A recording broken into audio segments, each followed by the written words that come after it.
Donnie Nietes vacates WBO title, seeks bigger fights. He was quoted as saying, "It took me a long time to think about this very difficult decision, but I feel that every fight for me at this stage in my career is crucial for my future." Nietes said in a statement, "I've been long dreaming of having a career-defining fight, and there's not much time for me in the sport after 37 years old." A rematch against Pulev was supposed to be next in the schedule for Nietes, but he ultimately decided it would be best for his career to chase a bigger fight even if it meant losing his WBO title.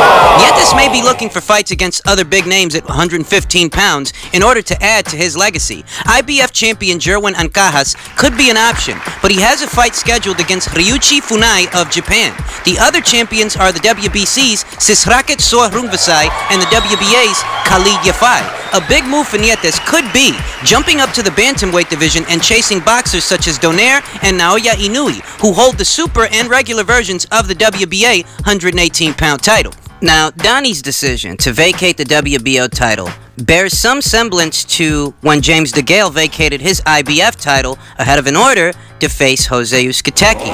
That decision was interpreted as, James DeGale doesn't want to gamble whatever he's got left, even if it's not very much. And against Jose Uzcategui, what he could have been facing was certain defeat, a long night, and he wasn't going to take that chance given that he's circling the drain. He was approaching the end of his career. It was for that reason that he vacated the IBF title. That's how some people interpreted that, and that's how I'm interpreting this. That ahead of a rematch with Pulev, who Donnie Nietes drew with not that long ago, Donnie made the decision that, you know what, for fighting this guy and having a hard night, I may as well vacate this title.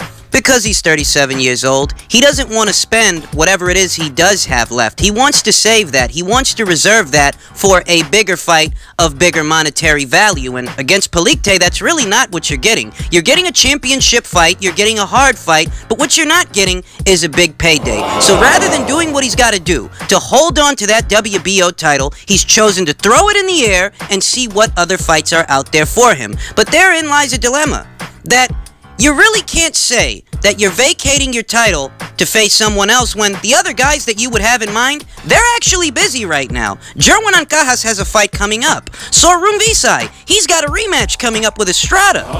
So you can't say that you're vacating your title today to fight those guys when those guys are booked. It sounds to me like ahead of a Pulev rematch, Pulev who he drew with, Donnie chose to circumvent that situation altogether because, well, the last time you guys fought to a draw, and you're only getting older, so this time he might actually beat you, and if he does, that's going to be a setback, and you're 37 years old. You can't bounce back quite as fast from a setback at 37 as you could when you were a younger guy. So instead of being entangled in that situation, he's chosen to avoid it altogether. But I'm not buying the cover story that this is to be involved in signature fights, because you know what? What signature fights you could be involved in, at least right now, those guys are all booked. So you can't say it's all about them. At the end of the day, if you chose to vacate your title, it's because you didn't want to have to deal with Pulev again. Bottom line. If it were an easy night's work, then he probably would have took the fight so he could hang on to his title. But he knows a part of holding on to that title, fighting Pulev is a part of that. He's attached to that. In order for you to hold on to that belt, you have to fulfill your obligations as a champion, and a part of those obligations was a rematch with Pulev. It's for that reason he's chosen to circumvent it altogether. It's not for Jerwin, it's not for Sor, those guys are busy, it's because you didn't want to have to fight this guy again. Now, I'm not going to vilify him for it. He's a 37-year-old fighter. He's very accomplished. He's been a champion in 3 weight classes. So for what it's worth, he's already had a very illustrious career. But the cover story of choosing to vacate the title to fight in career-defining fights, I'm not buying that. You chose to vacate that title to avoid that rematch. That's what it looks like. Now, it being that Donnie Nietes, who just breached the Ring IQ pound-for-pound list in obtaining that same title that he just vacated, it being that he's vacated it, he's effectively ejected himself off the list, because in case you're not aware, one of the rules that govern this list is you need a minimum of 1 world title just to be considered. He don't have it. And since Donnie Nietes is not holding any world titles of any kind, he loses his number 6 spot on the Ring IQ pound-for-pound list. I mean, you really can't forget what this list attempts to measure. This list attempts to measure the skill of the fighters that are ranked within it. And if a champion so chooses to not be a champion, for any reason, doesn't that say something about where his skill level might be at this point in the juncture? You think it's a coincidence that Donnie Nietes himself is citing his own age, what he's got left at this point in his career? He's basically communicating to the boxing public that he's getting older, not getting any younger, and he don't got a lot of time to fight a lot of people. He's trying to save what he's got left for career-defining fights. You can believe the cover story, you cannot believe the cover story. But at the end of the day, there's something to be said about a champion that's willing to throw his own world title in the air to preserve himself. Doesn't that communicate that while this is a good fighter, this is an accomplished fighter, maybe he's not competing at the level at which he was competing at years ago? Maybe Father Time has caught up to him. Maybe he's avoiding a fight. Whatever the case may be, there's something to be said about a champion that throws his world title in the air to circumvent a rematch with some guy. That communicates something about where that guy's skills are today. Not where they were yesterday. He was probably great yesterday. But today, he's avoiding a rematch. And that kind of shit, you know. Needless to say, that's not pound for pound shit. So now, the question becomes, in the absence of Donnie Nietes, who's most qualified to occupy that spot? Who's most qualified to grace the ranks of the Ring IQ pound for pound list? Who's it gonna be? And upon further examination, there's yet another 3-division champion out there who's just as, if not more qualified to grace the Ring IQ pound for pound list's ranks than Donnie Nietes. At this time, at this point in the juncture, in comparison with those that are already ranked on the list, the most logical choice to occupy the spot that Donnie Nietes once used to hold is Leo Santa Cruz. That's right, Leo Santa Cruz, who was a champion at bantamweight, super bantamweight, and is currently the WBA champion at featherweight. He's a 2-time WBA champion, holding big wins over Carl Frampton, who was once Fighter of the Year, and 2 wins over Abner Mares. He's racked up about 3 title defenses since regaining that WBA title. So all things considered, 3-division champion and current WBA super featherweight champion Leo Santa Cruz is the best candidate to occupy the number 6 spot on the Ring IQ pound for pound list. Now, this isn't the first time that Leo has made an appearance on this list, but in previous instances, given the other fighters that were already ranked and what their recent activity was in comparison with his, Leo actually emerged on this list before, but a little lower, in the lower tier of the list, whereas now, given the people that are there now, the fighters that are ranked within it now, not everybody's a 3-division champion like Leo Santa Cruz, and the ones that are, those guys, they don't have wins over guys like Carl Frampton, like Abner Mares. They don't have wins over guys like that. So when you cross-compare the current state of the list and add Leo to the equation, it's only logical that he emerged in the number 6 spot of the Ring IQ pound for pound list. You know, Kosei Tanaka's very accomplished. He's a multi-division champion, but he doesn't quite have the wins that Leo has. Sohrung Visai, he's got a very big win over Chocolatito and some others, but he also is not a 3-division champion like Leo. You know, Jarrett Hurd, he beat Erislandy Lara. He was the first to unify in the junior middleweight division. That's saying something. But what it's not saying is that he's a 3-division champion. The same applies to Alexander Vozdik, who sits in the number 10 spot. He dethroned the longest reigning champion in the light heavyweight division. That's saying something. But once again, what it's not saying is 3-division champion. For that, you have to look at Leo Santa Cruz. He's got it. Now, if at some point Leo Santa Cruz squares off against another champion in his weight class, another champion like Gary Russell, it's presumable that he would move even higher on the list given everything he's already done. So look out for that. But as it stands right now, he graces the number 6 spot on the Ring IQ pound for pound list. Now, as far as Donnie, you know, I don't want to slight the guy. I'm not trying to shit on the guy. If he does at some point in the near future have those career-defining fights against champions like Jerwin Ancajas, champions like Sohrung Visai, if he does have those fights, and he does somehow emerge the victor in those fights,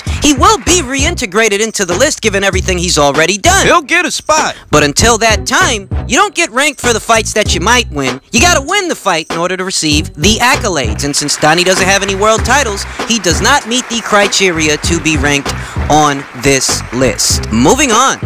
On March 23rd, seasoned veteran Kubrat Pulev is going to be making his co-promotional debut on Top Rank against Bogdan Dinu. You might have remembered Bogdan Dinu. He's the guy that Jarrell Miller fought last in his last fight, and he's the guy that Jarrell Miller starched in his last fight. Now, this is a good little fight for Kubrat to make his debut. This is a good little fight to keep Kubrat busy, keep the tools sharp. Bogdan Dinu's got what it takes to make things interesting for at least the first few rounds. Bear in mind that Bogdan Dinu's not a bad fighter. He really isn't. He shows some virtues. He's got a good jab, good hand speed, good movement for a man his size, and he throws a decent stab to the body, which is uncommon in the heavyweight division. So for what it's worth, he can actually make things interesting for the first couple of rounds. But it being that Kubrat Pulev is far more seasoned against a better caliber, better quality of competition, it's conceivable that as this fight wears on, the veteran experience of Kubrat Pulev, who's accustomed to going 12 rounds, it's conceivable that as the fight wears on, Bogdan Dinu is gonna fade down the stretch. Now, Kubrat, he's not as concussive a puncher as Jarrell Miller, for example, so I don't see this thing ending early. The conservative prediction would have to be that Kubrat Pulev maybe wins a decision. I don't rule out a knockout. Kubrat's got a very good jab, and one way to set things up is with the jab. Setting up that knockout punch all happens with the jab. You set everything up off the jab, and Kubrat's got a good one. So I wouldn't rule out a knockout, but the conservative prediction would have to be that the veteran experience of Pulev, at minimum, would win him a decision. Now, Kubrat Pulev, this Bogdan Dinu fight aside, if he retains his position via the IBF, if he retains his rank, what's conceivable is that the IBF would then order, afterwards, a fight between him and Anthony Joshua. This is a fight that was supposed to happen some time ago. This fight between Pulev and Joshua. Things happened. The fight didn't materialize. Carlos Takam stood in Kubrat Pulev's place, thereby allowing Joshua to satisfy his mandatory obligation. But it's reared its ugly head yet again. And if Kubrat Pulev makes his way past Dinu, it's conceivable that a Joshua fight would come thereafter. And that's where things get interesting. We know how the IBF is about their mandates. They are the one sanctioning body of all the different alphabets that are out there that takes their mandates very seriously. And if they order Pulev to fight Joshua, there's going to be some very interesting situations there. Because would Pulev, who just signed a deal with Top Rank / ESPN, would Pulev cross that street over to DAZN to have that fight? Or would Top Rank via ESPN try to flex some muscle to get Anthony Joshua to come over to ESPN for that fight? You know that the people over there at DAZN, they're using Anthony Joshua as a part of their sales pitch, their slogan. They're using him to try to get some subscribers over there. And I don't think they're going to like the idea too much that he might end up on ESPN if ESPN decides to flex some muscle. If a purse bid gets ordered and these guys end up in a bidding war, these are possible scenarios to look out for. So it's going to be very interesting to see what happens with that. But at minimum, keep your eyes peeled for this and whoever the winner of this fight may be. And finally, Daniel Jacobs had this to say ahead of the fight with Canelo Alvarez. He says 100% he believes that he can knock out Canelo Alvarez. He says Canelo's had tall opponents, strong opponents, and talented opponents, but he's never had all three in one night. That's what he's going to have against him in Jake. Now, one guy who actually fought Canelo Alvarez in the past, Erislandy Lara, he says that, in order for Jacobs to win, he's going to have to knock Canelo out because it is nearly impossible to win a decision, to get a fair decision in Las Vegas. He also cited that, Canelo Alvarez, he does have a chin. You can say what you want. You can say what you want about the decisions. You can say what you want about the scorecards, the Adelaide Birds, the controversies, what have you. But one thing we can all say is that Canelo Alvarez does take a great punch. That's true. Lara also offered a bit of advice to Daniel Jacobs that he should come out strong in the early rounds. Show Canelo who's boss. And I'm of the opinion that he's onto something there. Daniel Jacobs really can't afford to take his foot off the gas in this fight. You can't let these rounds be close enough that they could go either way, because if they can go either way, you know which way they're going to go? They're going to go Canelo's way. That's what the judges are going to do. Call it a popularity vote, call it crooked officiating, but that's what's going to happen. And it's for that reason that Daniel Jacobs cannot afford to be so poised that he's bordering on complacency. He's got to show the world that he means business. And it's for that reason he's got to come out aggressive against Canelo and risk being hit with some hard counter shots.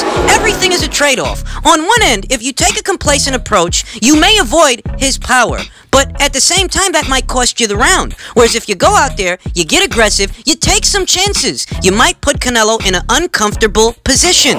Daniel Jacobs has the luxury of alternating between fighting this fight mid-range and fighting this fight long-range. Now, mid-range, Daniel Jacobs is a very dangerous guy, but given that Canelo Alvarez is the smaller fighter and he's a very talented counterpuncher, if Daniel Jacobs fights him in the pocket too much, he's risking being countered, so he's got to find a sweet spot. He's got to find a rhythm to where he's alternating from fighting long range, using his height to keep Canelo at the end of his punches, and fighting mid-range when the opportunity presents itself. But the reason I say he's got to alternate is because if he gets too predictable, Canelo's going to time him and he may be able to hurt him. It's a very tricky fight to try to picture. It's a very tricky fight to try to break down. It's not that Daniel Jacobs has no shot. It's just that going into a fight with Canelo, you know there are certain things that you're going to have to deal with, in which case, if you're going for the knockout, you gotta risk being knocked out. But against Canelo Alvarez, you kinda have to go for the knockout, because if you leave it to the judges, you know what might happen. Daniel Jacobs himself says that he feels Golovkin won both fights. But we see what the judges thought, right? We see what happened. Well, Daniel Jacobs ahead of this fight, he's got to take it out of their hands. He really does if he wants to stand a chance.